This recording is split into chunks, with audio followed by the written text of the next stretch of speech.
Ndakuramukije nkuha kaze nshuti mukunzi wacu wobandanya kubana natwe ngaha kuri ino mboneshakure igushikiriza amakuru, ibiganiro kumwe n'inkuru bigezweho biriko bivugwa irya nino mu gihugu c'u Burundi ndetse no hakurya y'imbibe z'igihugu c'u Burundi mu yandi makungu. Ndaguhaye kaze, ndaguhaye mwiriwe neza cange mwaramutse bivanye n'aho udukurikira uherereye kuri uwu munsi wa gatanu igenekerezo rya 12/0/2024. Ico utegerezwa ni ukumanuka munsi y'ino video hama ugafyona imbere y'ijambo Isange TV, haraba handitse ijambo sabone cange subscribe, urafyondako hama uba udushikirije intererano yawe yo kuja turakuronsa amakuru, ibiganiro kumwe n'inkuru tubandanya gushikiriza bivugwa irya nino mu gihugu c'u Burundi ndetse no hakurya y'imbibe z'igihugu c'u Burundi mu yandi makungu. Ndaguhaye ikaze kandi ndagukengurukiye cane ngaha kuri ino mboneshakure imwe rudende igutohoreza amakuru, ibiganiro kumwe n'inkuru bigezweho hama ikabigushikiriza vyose uko vyakabaye mu buryo butosoye kandi butomoye, kamwe ku kandi ata na kamwe kavuyemwo. Ano makuru nunyemerere nyatangurire kuri ino nkuru ivuga ko ingingo yo kwugara imbibe hagati y'u Rwanda n'u Burundi ishobora gutuma haba ukwinubana hagati y'abanyagihugu. Iyindi ngaruka ni uko hashobora kuba ubwoba muri bo na cane cane abegereye izo mbibe bibaza ko hazohava haba imishamirano. Ivyo ni ibisigurwa n'umwigisha muri kaminuza hakaba n'umuhinga mu vy'imigenderanire. Pascal Niyonizigiye akaba abona ko imiryango cange amashirahamwe ivyo bihugu bihuriramwo yoshiraho urwego ataho rwegamiye rugokora amatohoza rukerekana uwononera uwundi hanyuma agahanwa. Ino nkuru ku buryo buyamvuye ni mukanyi ntuje kure. Ivyo ni mu gihe kandi umushikiranganji mu vyo ajejwe harimwo imigenderanire y'u Burundi n'ayandi makungu Albert Shingiro avuga ko ata gihugu kibuza umunyagihugu waco gusubira iwabo. Abarundi bugariweko imbibe bakiri mu Rwanda ngo barashobora gutaha ata nkomanzi.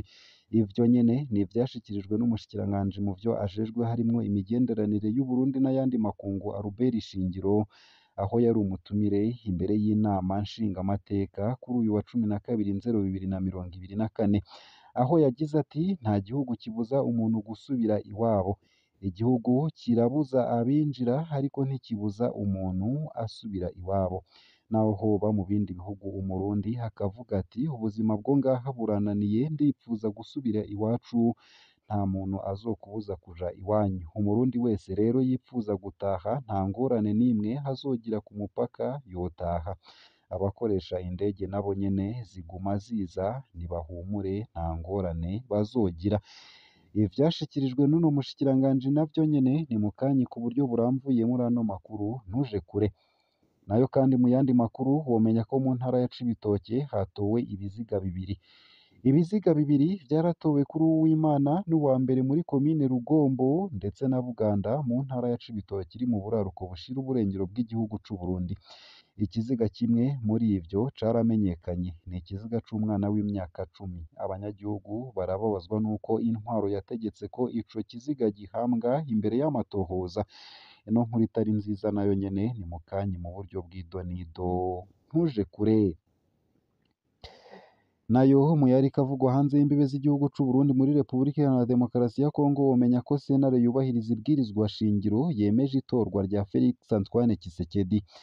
Sentare yubahiriza ibwirizwa shingiro yaratangaje kuri uyu wa kabiri w'uwa 9/0/2024 itorwa rya Felix Tshisekedi Chilombo umukuru w'igihugu ca Repubulika Iharanira Intwaro Rusangi ya Kongo. Kubw'iyo sentare uwo mukuru w'igihugu yatowe ku bice 73.47% vy'abatoye. Bitegekanijwe ko hazorahira kuwa 20/0/2024.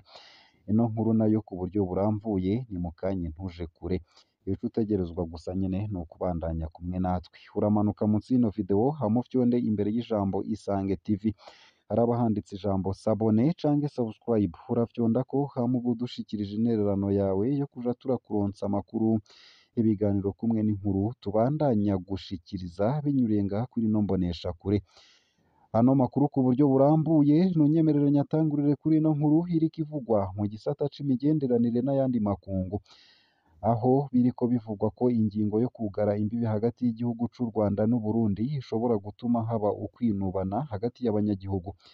Iyindi ngaruka ni uko hashobora kuba ubwoba muri bo na cane cane abegereye izo mbibe bibaza ko hazohava haba imishamirano.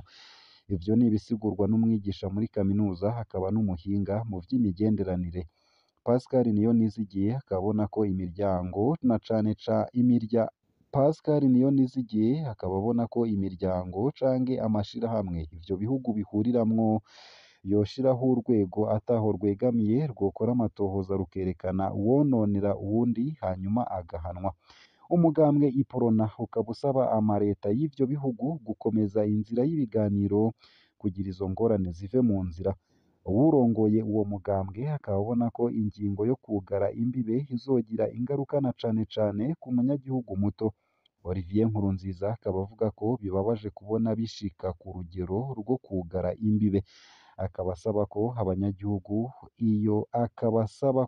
abanyagihugu iyo ngingo yoba yaraye ifashwe bari muri kimwe mw'ivyo bihugu bokoroherezwa kugira bisubirire iwabo ata nkomanzi. Leta y'u Rwanda ikaba yatangaje ko yamenyeye mu binyamakuru iyo ngingo yo gusubira kwugara imbibe. Itangazo yasohoye rikaba rivuga ko iyo ngingo ibabaje kandi ko ituma uruja n'uruza rw'abantu n'ibintu ruhagarara, ndetse ko iteye kubiri n'amategeko y'akarere agenga gufashanya hamwe no guhurira mw'ishirahamwe ry'ibihugu vya Afurika y'ubuseruko. Leta y'u Burundi igereranya imigenderanire y'ibihugu n'ihindagurika ry'ibihe rishobora gutuma hagwa imvura nyinshi canke izuba hama bikonona ibintu canke naho hakaba akazuba n'akavura keza gatuma imirima itotahara. Umushikiranganji w'imigenderanire arizeza ko vyose bizohera. Albert Shingiro arahumuriza abarundi bipfuza gutaha ko ata ngorane bogira ku mbibe ndetse ko n'indege zizoguma ziza. Ivyo biruko mu gihe Albert Shingiro nyene avuga ko ata gihugu kibuza umunyagihugu waco gusubira iwabo. Abarundi bugariwe ko imbibe bakiri mu Rwanda ngo barashobora gutaha ata nkomanzi. Ivyo nyene ni ivyashikirijwe n'umushikiranganji mu vyo ajejwe harimwo imigenderanire y'u Burundi n'ayandi makungu Albert Shingiro aho yari umutumire imbere y'inama nshingamateka kuri uyu wa 12/2024. Akaba yagize ati nta gihugu kibuza umuntu gusubira iwabo. Igihugu kirabuza abinjira ariko ntikibuza umuntu asubira iwabo. Naho hoba mu bindi bihugu umurundi akavuga ati ubuzima bwo ngaha burananiye ndipfuza gusubira iwacu, nta muntu azokubuza kuja iwanyu. Umurundi wese rero yipfuza gutaha nta ngorane n'imwe azogira ku mupaka yotaha. Abakoresha indege nabo nyene ziguma ziza nibahumure nta ngorane bazogira. Ku bwa Albert Shingiro imigenderanire iri hagati y'u Burundi n'u Rwanda ni nk'imvura y'isegenya igwa ikonona ibintu ejo igahita. Imigenderanire hagati y'igihugu n'ikindi imeze nk'iyihindagurika ry'ibihe. Hari aho imvura igwa ari nyinshi ikonona imirima canke izuba rikaka rikonona. Eka hari naho haka akazuba keza imirima igatotahara. Aho rero yaba ibihugu vya kure canke ibihana imbibe n'u Burundi niko bigenda, yaba u Rwanda n'u Burundi naho nyene birashika bikagenda uko. Ku bijanye n'ikibazo yarabajijwe n'umushingamateka ko u Burundi bwoba bwarihutiye kugara imipaka buhana n'u Rwanda mu gihe RDC itarugara kandi ariyo ifitaniye amatata akomeye n'u Rwanda. Albert Shingiro yamenyesheje ko hatawomenya igituma bo batarugara kuko igihugu cose kiba gifise uko gipanze n'uko gitunganijwe hamwe n'impamvu ituma bugara canke bugurura imipaka. Umushikiranganji akaba yaheraheje yibutsa ko ata mvura idahita. Kumbure iyo mvura y'isegenya iriko iragwa ubu izohita hanyuma hagwe akavura keza n'akazuba keza imigenderanire isubire kumera neza. Nayo mu yandi makuru kandi womenya ko mu ntara ya Cibitoke hatowe ibiziga bibiri. Ibiziga bibiri vyaratowe kuri uwo w'Imana n'uwa mbere muri komine Rugombo ndetse na Buganda mu ntara ya Cibitoke mu buraruko bushira uburengero bw'igihugu c'u Burundi. Ikiziga kimwe muri ivyo caramenyekanye, ni ikiziga c'umwana w'imyaka 10. Abanyagihugu barababazwa n'uko intwaro yategetse ko ico kiziga gihambwa imbere y'amatohoza. Ikiziga ca mbere catowe ni ic'uwitwa Bruce Bikorimana w'imyaka 10, catowe ku mutumba Rukana ya kabiri muri komine Rugombo. Ico kiziga cari mu kinogo cuzuye amazi kubw'abanyagihugu. Ico kiziga catowe kuw'Imana uheze inyuma y'umutaga. Uwo mwana yari yabuzwe irengero uwo munsi nyene nk'uko bivugwa n'amasoko yaho nyene. Abajejwe intwaro bashira imbere ko ryoba ari isanganya.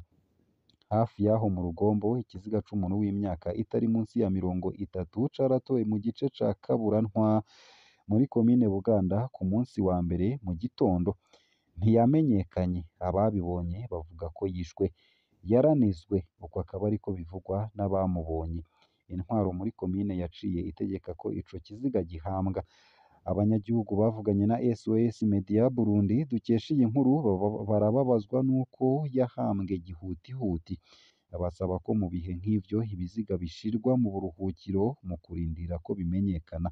Abajejwe intwaro bategerezwa kugira amatohoza yo kurangisha mu masamirizi kugira ngo imiryango yabuze abayo ize kuraba nimba hatari ababo. Uko akaba ariko babibona. Musitanteri wa komine ya Buganda Pamphile Hakizimana ntaco yashimye kubivugako.